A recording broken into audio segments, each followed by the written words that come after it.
Welcome to Recovered Relics, where lost media finds its way home. Join us as we uncover the stories behind lost films, rare recordings, and forgotten treasures. While the thrill of discovery drives us, it's the journey through history, mystery, and the unexpected twists that captivate. Because in the search for lost media, every clue, every lead, and every dead end holds a story waiting to be told. Get ready to delve into the fascinating world where the end is only the beginning. Welcome back, Chimera crew, to another episode of Recovered Relics, where we take a more in-depth look at found media and both the process of finding it, as well as anything interesting that happened along the way or after. As we are still in spooky season, I figured we should stick on the horror track like we did with the last episode, where we took a look at the Backrooms original photo. If you've not seen that episode yet, links will be in the description. Today we'll be taking a look at a formerly lost piece of horror media from my own childhood, specifically Nickelodeon's Crybaby Lane, a formerly lost horror film from October of the year 2000.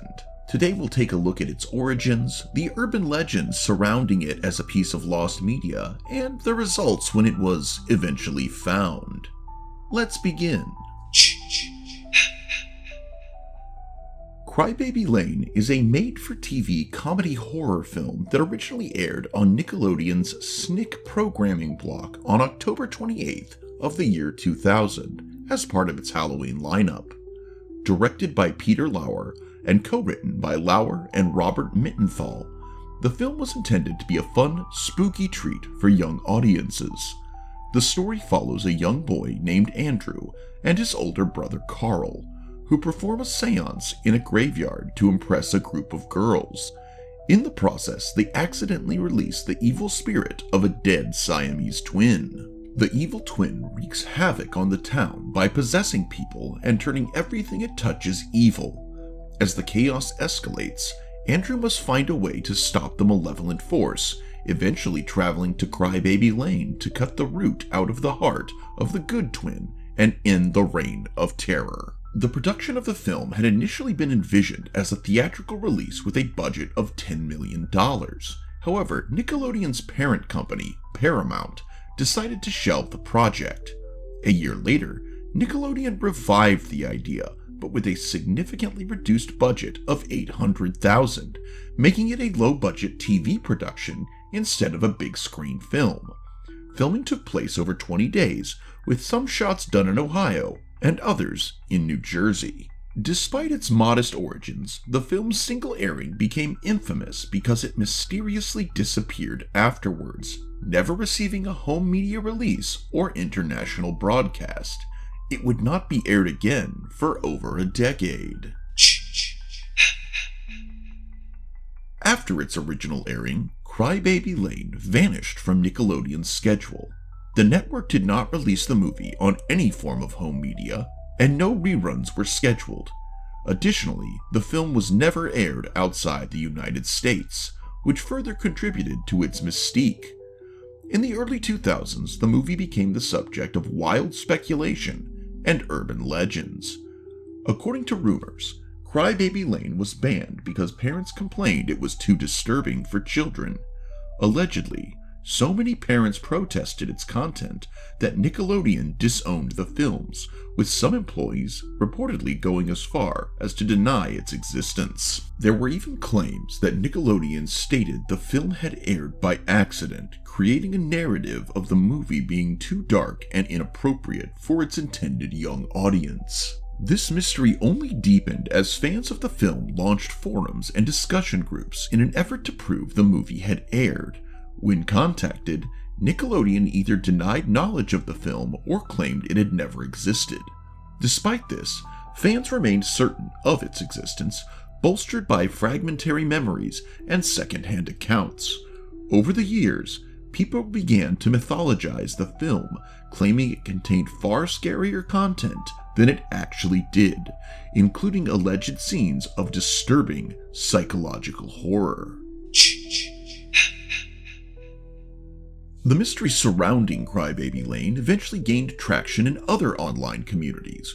Forums and fan sites dedicated to lost media discussed the film extensively, and it became a staple of early internet urban legends.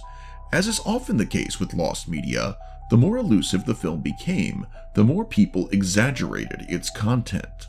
Some even suggested that it contained subliminal messages or grotesque imagery, further fueling its status as a piece of forbidden media.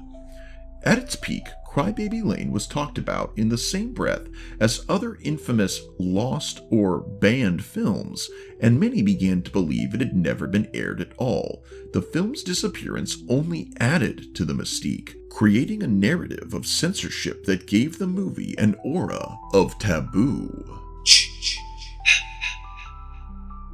In 2011, the legend of Crybaby Lane finally came to a head when a Reddit user with the handle Fire Salad Peach posted on the forum claiming to possess a bootleg VHS recording of the film's original airing. This was a game changer for the Crybaby Lane mythos. The user shared the online recording, uploading it to file sharing sites and YouTube, where it quickly garnered attention. Fans, both those who remembered the film and those who had only heard rumors, were finally able to watch it. The Reddit thread's popularity likely prompted Teen Nick to re-air the movie on October 31st of 2011 as part of its retro programming block. In the lead-up to the broadcast, Nickelodeon embraced the mysterious legacy of Crybaby Lane, marketing it as Nickelodeon's dark secret, and humorously claiming that the film was banned from TV because it was too scary. The re-airing drew in nostalgic viewers and dispelled many of the exaggerated myths that had built up around the film over the years. During its 2011 airing, Crybaby Lane was re-rated from its original TVY7 to TVPG-V, signifying the film's content was now seen as more mature than it was in 2000. Interestingly, in subsequent airings, such as in 2017, Nickelodeon chose to drop the rating entirely. Director Peter Lauer, upon hearing of the film's resurgence, was surprised by the attention.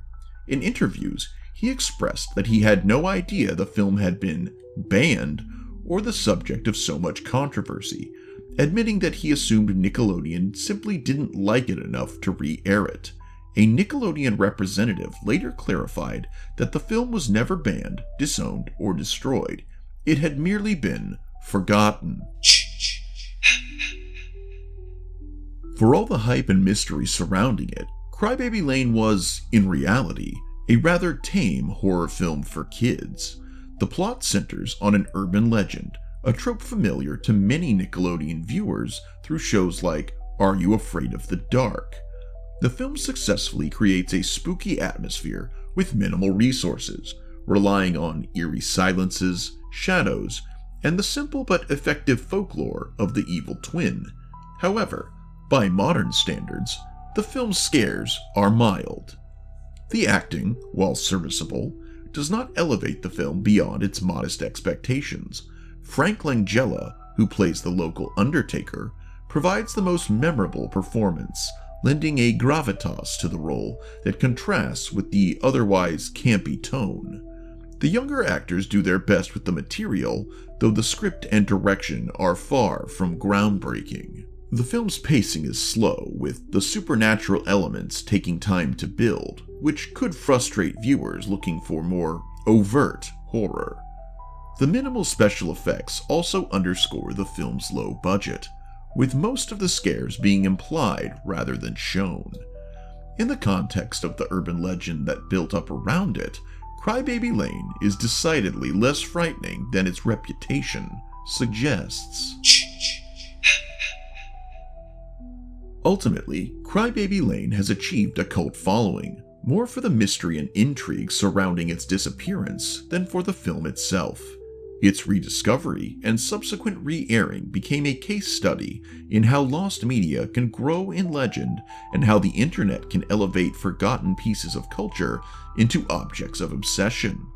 In this sense, Crybaby Lane holds a unique place in television history, a film that was more fascinating for being lost than for what it actually contained. Though its production quality and scares may not hold up to the expectations built by its mythology, Crybaby Lane remains a nostalgic piece of Halloween programming for a generation of Nickelodeon viewers.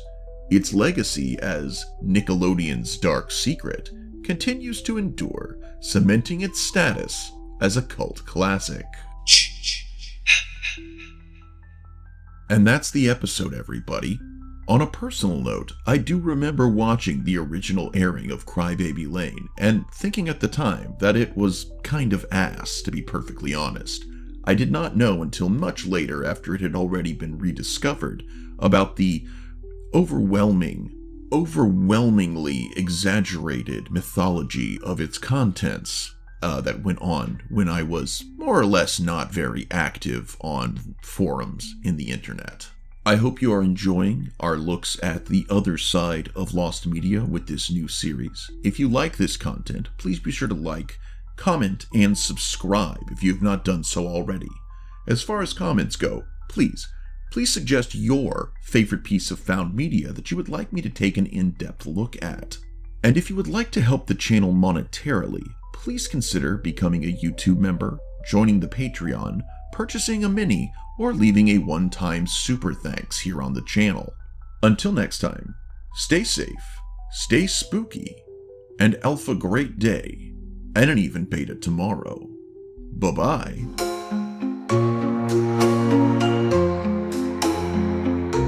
Hey guys, quick update. Since I've been editing this video, I realized that I forgot to give J-Dog his weekly shoutout, so thank you so much for your continued support, J-Dog. Also, we have a new person who has joined the Beta Tomorrow Society over on YouTube, and as such will also get a weekly shout out. Please welcome to the Beta Tomorrow Society, Patty Slaps. Patty, thank you so much for your support, guys, and if you would like to get a shout out during the week or have your name on the scrolling credits that you see right now, please do consider joining. Alright, bye-bye. In the darkness and the gloom, thanks for watching. Now close your eyes, we'll be lurking soon. Ooh.